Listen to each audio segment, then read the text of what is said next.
يا شيخ علي، عامل ايه؟ السلام عليكم. الحمد لله. ازيك يا عم صالح؟ اخبارك ايه؟ الحمد لله. ايه الدنيا؟ الحمد لله. تعالى يا عم شوف رمضان يا عم واللي عامله.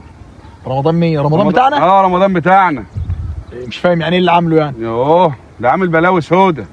بلاوي سودا؟ مش رمضان ده اللي انت وهو كده اصحاب وماشيين مع بعض؟ كان زمان. كان زمان؟ كان زمان. ودلوقتي؟ لا دلوقتي خلاص. ده انا هفضحه.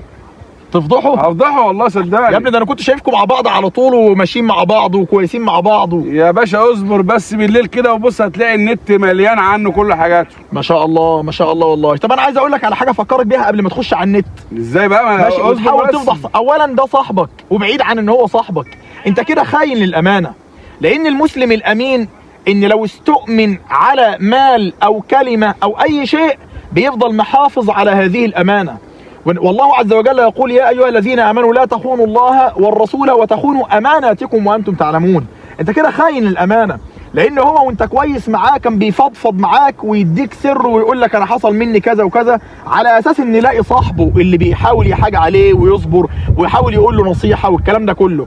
يوم ما تختلف معاه عايز تفضحه، وربما كمان تقول عليه كلام هو ما بيحصلش منه، وربما تزود في اللي هو بيعمله يا عم صالح. لا ده مش دين يا عم صالح. ده احنا بنشوف دلوقتي حدث ولا حرج، اللي زعلان مع مراته بيكتب منشور على الفيس ويقول فيها الصفات والعبر، واللي زعلان من جاره، واللي زعلان من صاحبه، واللي زعلان من واحد من اهل بلده، واللي راح يعمل مصلحه عند واحد ولقاه مش قادر يقضيها له، فيقوم داخل بمنشور مجهول الهويه ويفضل يشتم ويسيء ويلعن.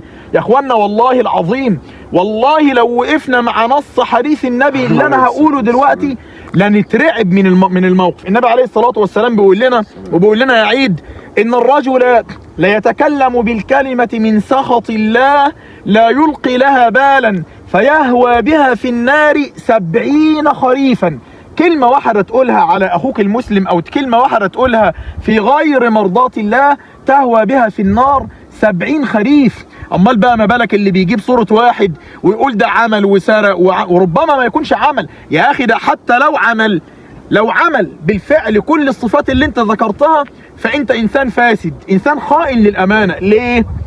لان النبي عليه الصلاة والسلام في زمانه في رجل اسمه ماعز زنى ووقع في جريمة الزنا وحب ان هو يتوب، فراح لصاحبه كده يفضفض معاه اسمه هزال.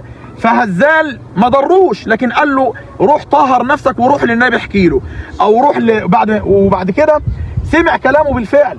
القصه كلها ان بعد ما راح للنبي وعدى الاول على سيدنا ابو بكر وسيدنا عمر ونصحوه انه يرجع ويتوب لربنا وما يعرفش حد، لكن هو انسان عنده ضمير وحب يتوب،